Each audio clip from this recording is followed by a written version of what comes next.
Hello, Sarah, the Healthy Home Economist and Weston A chapter leader, with you to talk about grains and legumes and how to properly prepare them. The focus of the Western diet on grain-based foods has contributed greatly to an explosion of chronic disease in the past few decades, especially in the very young, in the form of eczema, allergies, diabetes, and other autoimmune ailments. The emphasis of nutritionists to avoid refined grains and to make whole grain foods the basis of one's diet is certainly well-meaning. However, it ignores the fact that traditional societies never ate these foods in the large quantities consumed today, nor were ethnic grain-based foods prepared in modern fashion as quick-rise breads, granolas, pasta, and other rapidly cooked grain dishes. Traditional cuisines and pre-industrialized peoples from around the world took great care to soak or ferment their grains before consuming them as porridges, breads, and casseroles. Prior to the introduction of commercial yeast, used to make bread rise quickly, Americans and Europeans alike made slow rise breads from fermented dough starters, commonly known as sourdough. In Mexico, corn was fermented for a minimum of several days before being made into a flat bread called tortillas. African cultures also soaked corn for addition to soups and stews. Even rice was carefully fermented in some Asian and Latin American cultures before inclusion in ethnic dishes.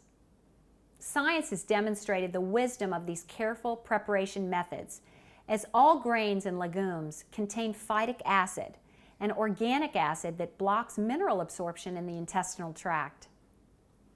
Phytic acid is neutralized in as little as 7 hours of soaking in water with small amounts of an acidic medium, such as lemon juice or cider vinegar.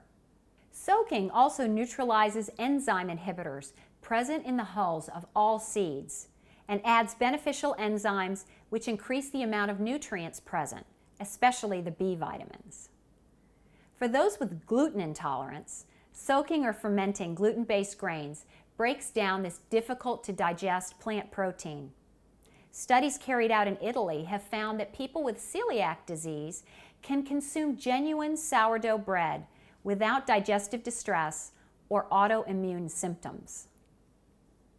A good first step when transitioning to traditionally prepared grains in your home is to soak a pot of breakfast oatmeal overnight. Many older people will remember that the instructions on the oatmeal box recommended an overnight soak before cooking. This was before the advent of quick oats and microwavable oatmeal packets, which caused people to gradually forget this beneficial traditional practice. To make oatmeal the old-fashioned way, mix 1 cup of rolled oats with 1 cup of filtered water and 2 tablespoons of yogurt, buttermilk, lemon juice, or cider vinegar. Cover and leave on the counter overnight or for a minimum of 7 hours. It's important for the oats to soak in a warm kitchen or cupboard, not in a cold refrigerator. After soaking, add 1 cup of additional water and sea salt, bring to a boil, reduce heat, cover and simmer for several minutes. Serve in a warm bowl with plenty of butter or cream. A whole natural sweetener and fruit or nuts can also be added. Pancake batter is easily soaked by mixing 2 cups of fresh whole grain flour with 2 cups of filtered water and 2 tablespoons of liquid whey, buttermilk, lemon juice, or cider vinegar. After mixing, cover and leave on the counter overnight or for up to 24 hours.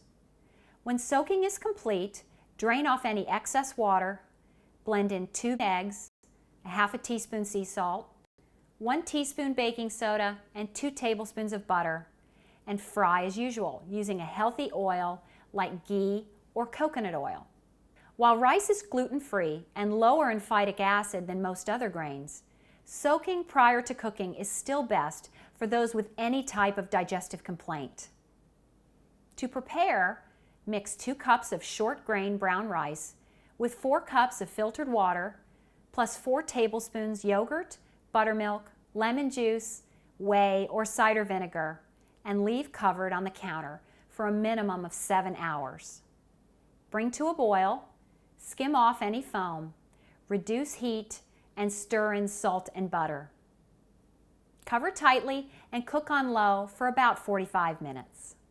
Like grains, legumes contain phytic acid and enzyme inhibitors and require a careful soak before cooking. For kidney-shaped beans, put beans, a pinch of baking soda, and enough water to cover in a large pot and soak for 12 to 24 hours.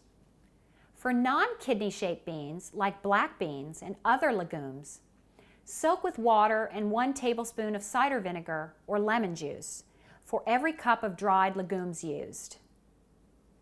For maximum digestibility, it is best to rinse and refresh the water and baking soda or the acidic medium once or twice during the soaking period. Once soaking is complete, drain, rinse, and add fresh water and bring to a boil. Reduce heat, add a few cloves of peeled and crushed garlic if desired, and simmer for 4 to 8 hours until soft. If you've had trouble with bloating and gas from beans in the past, try the traditional method of preparation and notice how much more easily they settle in your stomach. Fortunately, there are plenty of good quality breads on the market to buy that are traditionally prepared. While more expensive than commercial brands, they are decidedly more filling, so you will find that you eat much less.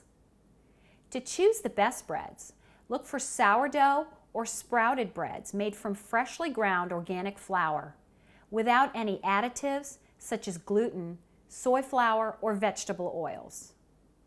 Be aware that if a sourdough bread has yeast in the list of ingredients, that it is not a true sourdough loaf. The sourdough bread I buy has only 3 ingredients: organic spelt flour, salt, and water. Be sure to refer to the Weston A Price shopping guide, which lists many excellent brands, to seek out small, local producers.